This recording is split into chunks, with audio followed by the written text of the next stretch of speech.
I think people believe that at some point it's too late. They've lost too much muscle. Maybe they're in their 60s, maybe they're in their 70s, and they're like, it is what it is. And I can't stop it. I can't reverse it. The truth is, neither of those is true. You can always build muscle. You can always get stronger. Where we see studies, 70s, 80s, getting stronger, building muscle. If you were to pick, is it dietary protein or resistance training, which is going to have a bigger impact on skeletal muscle? It's absolutely. When you think about what could an older person do, or someone who's listening to this, to improve their muscle span? Well, number one, it's understanding that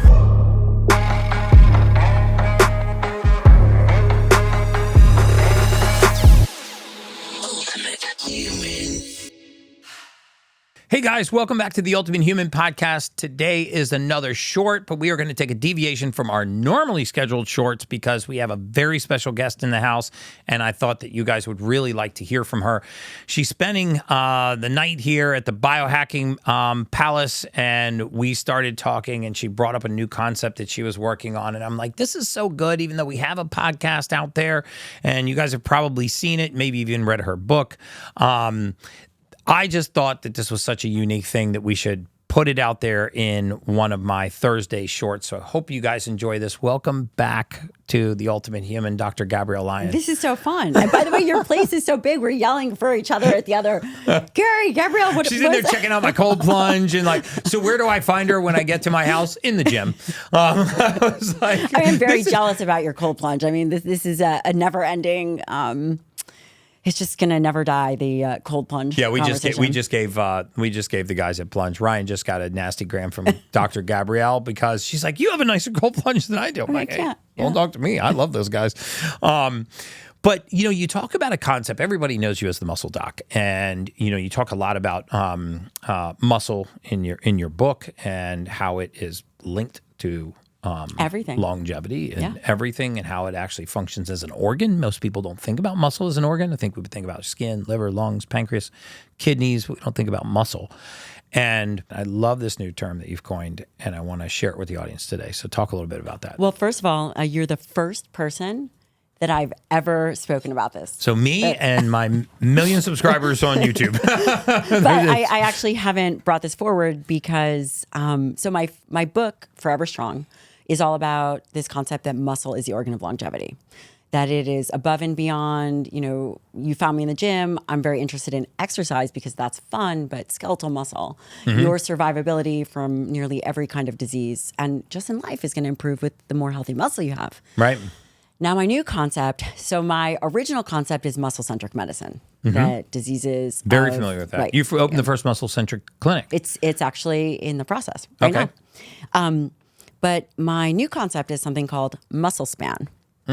We have the idea of lifespan, which is how long you live. And then, of course, there's healthspan, which is how long you live in good health. And then there's muscle span. Yeah. Which is, I loved it so much. I was like, have you trademarked that yet? She goes, yes. I already did. the idea of muscle span, the amount of years you have healthy skeletal muscle. And really, it's in three parts. It's when you're young. As you're growing up, you're training, you're building tendons and collagen and skeletal muscle. Right. Then, of course, midlife, where you are maintaining and hopefully putting on skeletal muscle, right? Really training that system. And then the last portion of muscle span is obviously what you are doing to prevent sarcopenia. Age-related muscle wasting. That's right. You know what's astounding is, in the mortality space, which was my previous career, we knew that frailty in older ages was a tremendous risk factor for mortality, and it increased the risk of all-cause mortality. Peter T. talks about this in his book when he talks about grip strength. You talk about it in your book, and I think that I'm really excited that it's coming to the forefront because I think people believe that at some point it's too late. Right? They've lost too much muscle. Maybe they're in their 60s, maybe they're in their 70s, and they're like, it is what it is, and I can't stop it. I can't reverse it. Yeah. But the truth is, neither of those is true. That's true, right? You can always build muscle. You can always get stronger. You can always build muscle. We see studies, 70s, 80s, 80-year-olds. That's what's really getting so exciting. Stronger, building muscle. We take it such for granted in younger ages, Yeah, and I think that there's a way that we can prevent that. There's primary and secondary sarcopenia. Primary sarcopenia is likely from some kind of genetic issue, right? I did not Genetic know issue that. with Oh, the just muscle. general muscle wasting at any age. Yep. Okay. Well, I would say genetic, or yeah, I suppose it would be any age. And then secondary sarcopenia would be really this idea of lifestyle causing sarcopenia, lifestyle, decrease in physical activity, unhealthy skeletal muscle, sedentary behavior. Sedentary behavior is not the opposite of activity. Sedentary behavior is a disease state within itself. And so there are things in which people can do and interject earlier that I think that we're missing the boat. So most people start worrying about sarcopenia. So you'll see at age 50, you might see, men seem to lose it quicker. You might see 10% loss of skeletal muscle mass in a decade. So there's skeletal muscle mass loss. There's cross-sectional area changes. There's all kinds of changes. Right, those that are happen. scary because You've you seen it, actually see yeah. the diameter of the thigh, for example, Right. doesn't change much. The ratio of fat to muscle That's really right. changes much. When you see these cross-sectional images and of the same thigh, Yeah. 10 years apart, 15 years apart, 20 years apart, and it looks like the muscle's literally just melting towards the center. And, you get fat infiltration. I think that this is all preventable. The thing about muscle span is that I think that there are some indications for youth sarcopenia, Wow. which is crazy. Two separate phenotypes. We don't have a standard classification of it. This is a new concept. And I think that because of how sedentary our behaviors are and the way in which our nutrition is, that sarcopenia has a youth phenotype, meaning it can start much earlier. Wow. Now, when you think about what are the most impactful preventions, they're diet and exercise. Right. And the other thing that I was thinking about is we wait until menopause or we wait until our testosterone decreases that we begin to think about skeletal muscle mass. But what happens if we thought about this 5 to 10 years earlier? Yeah. Yeah. You know what? What's amazing? In 2013, 14, 15, 16, I was an investor in a CrossFit gym. And one of the things that they did for community outreach was they invited all the grade schools and grammar schools for free that bring kids in, and they would do basic fitness tests, like basic things like sitting down on a box jump that was 12 inches off the ground, standing up. They would try to do fun things with the kids, dead hangs and jump lunges and things. What blew my mind, literally blew my mind, it's seared in my mind to this day, was we brought in a class of 6th or 7th graders, and all they had to do was squat down and touch their butt to one of our little box jumps that was 12 inches off the floor. So it's 12 inches off the floor, and then just stand up. The number of kids that could not squat down and touch their butt, that looked healthy, could not just squat down and touch their butt to a 12-inch high box jump without rolling to the side and putting their hand on the floor, or without pushing up off the box jump. They couldn't get up from this hyper squatted position below 90 degrees. And man, the light bulb went off in me, and I was like, wow. First of all, what happened to physical education in public schools? That's a whole different issue. We exchanged it for God knows what, but we're not really doing PE. I had PE it was mandatory when I was in grade school. And just, I just thought about, wow, man, these kids are so deconditioned. Yeah. And they look healthy. So I wasn't talking about obese kids or sick kids, relatively healthy kids. And they were all excited about it, and they would come in, and some of them popped down and popped up, but there was 30% of them or so that could not squat down and touch their butt and stand up. And I was absolutely astounded by it. I mean, that's something that you'll probably never forget. And I don't remember the number, but the rates of childhood obesity, it 45%. Yeah. continues to grow. Our prepubescent children are obese. Yeah. I actually just had a podcast before you got here today. So it's you sitting, cheated. Okay, it's sitting okay. on a stat Yeah. on the floor Crazy. right here. And the study is cited in my previous podcast with Justin from Kettle and Fire.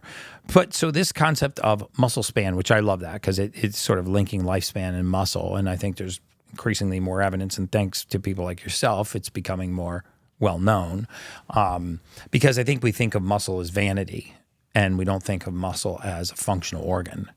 And to change our concept of muscle is healthy.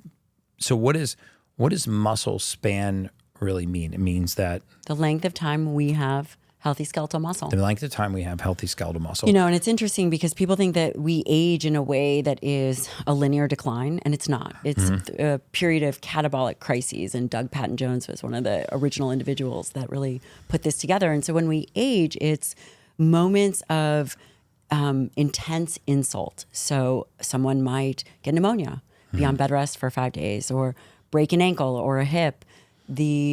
There's a series of catabolic crises. And as people age, and if they don't train, you know, training is a much bigger stimulus than diet, but 100% of people eat. Right. If you were to pick, is it diet, resistance, is it diet, dietary protein, or resistance training, which is going to have a bigger impact on skeletal muscle? It's absolutely training. You cannot, however, build and maintain healthy skeletal muscle without dietary protein. Right. So the two go hand in hand.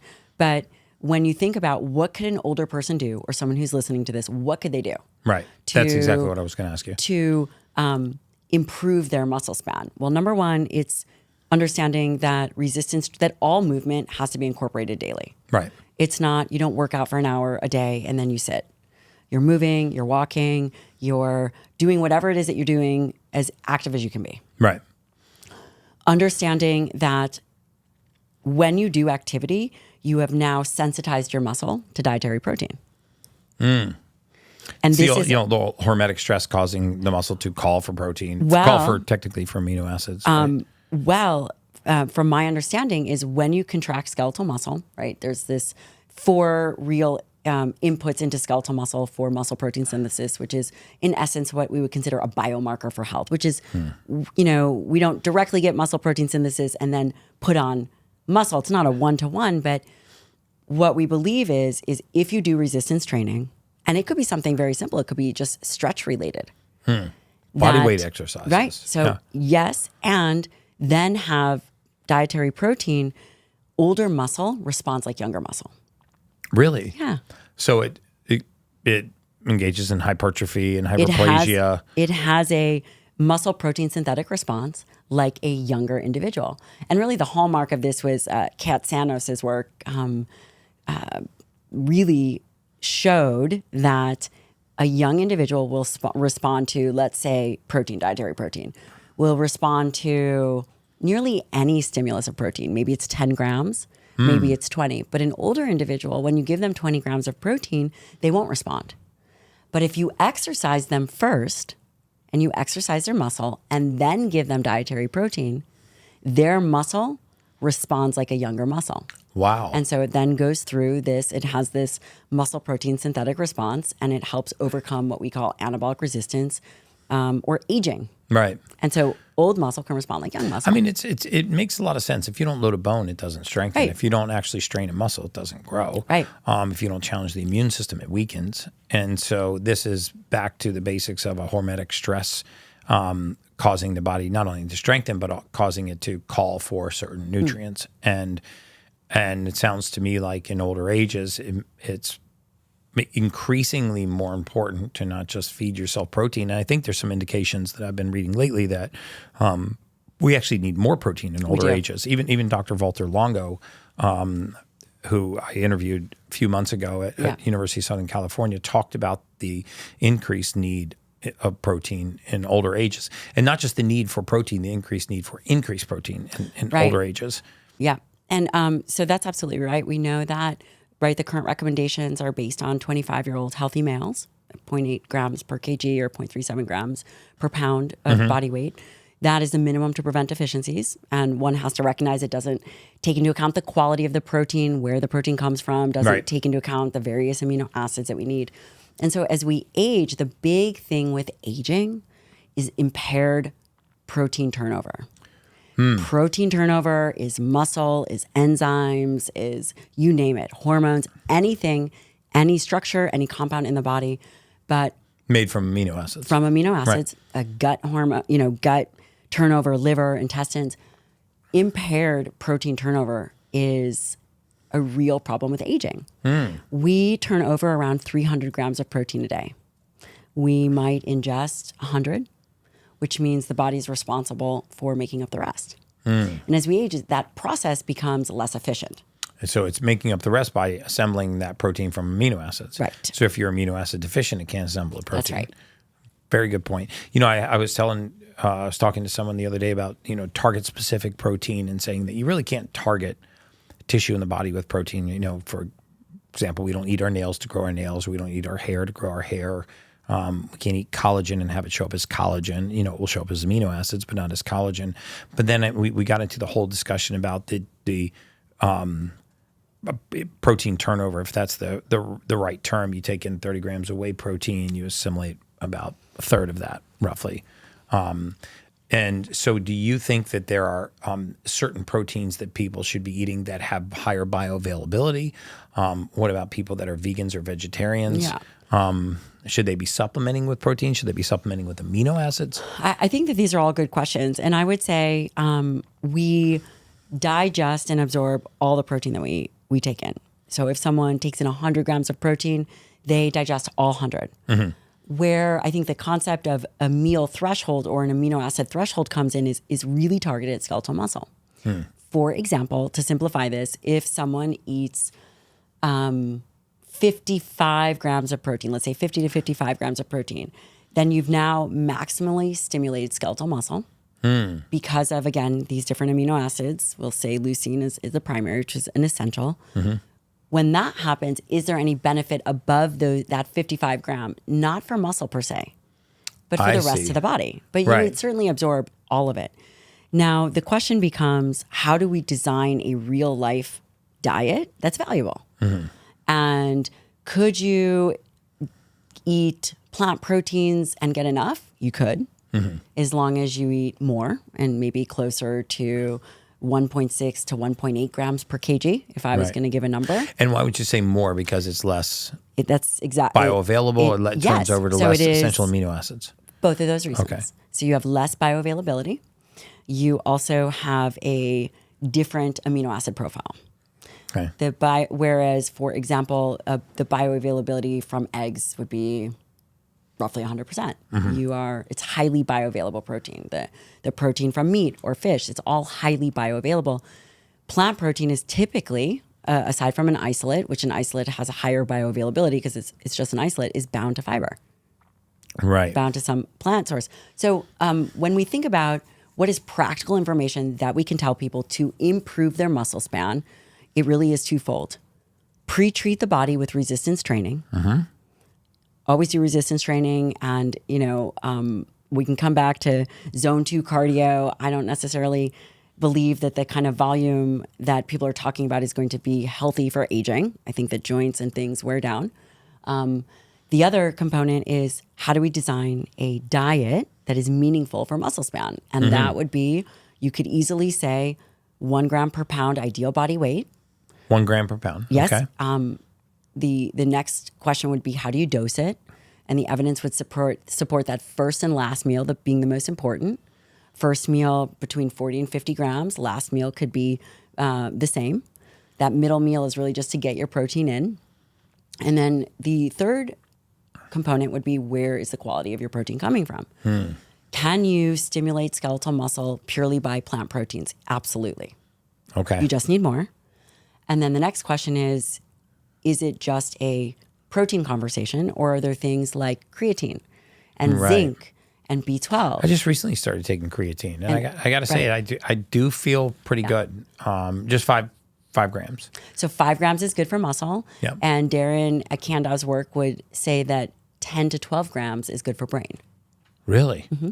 Well, I'm going to triple my creatine for sure. He would actually be a wonderful guest, Dr. Darren Crandow. He's amazing. Dr. Darren, Crandow. you're invited Crandow. onto the He's podcast amazing. if you see this. Shout He's out to Doctor. a creatine expert. Oh, is he? Is creatine expert? Yes, that is what his research is in. So I think that we have to think about, how do we design a diet that is important and manageable for muscle span, and that is clearly based on dietary protein, whatever the source is, and then thinking about, if you are aging, then the nutrient density has to be higher. Where are you getting the protein? I think that when you are younger, and this is just my perspective, if you are younger, you have more flexibility to be vegan or vegetarian. Right. As you age and your calorie consumption goes down, then you really have to think about, how are you going to design a diet that perhaps is easy to follow and has a lower total calorie load with high quality protein. And in the case of being vegan or vegetarian, just develop a supplementation regimen that helps you make up for the deficiency in protein. It's not that you can't do those things. That's right. You can absolutely do those things. And then the other thing is, we don't train to become better at exercise. We train to become better at life. Right. And so how do we design a training program that will take us through the different phases of muscle span? When you're young, you can pretty much do whatever. It is really important to train tendons and be So you mean out like there. functional movements, Yes. right? So where can my audience that hasn't seen the podcast that we did together, where can my audience find you? You can find me at drgabriellelyon.com. And that's Lyon. That's right. Okay. I have a great podcast, The Dr. Gabrielle Lyon Show. Okay. A New York Times bestselling book, Forever Strong. Which Thank you for I your have support. read, and we have hosted you about your book on the show. Yes, thank you for the support. Yep.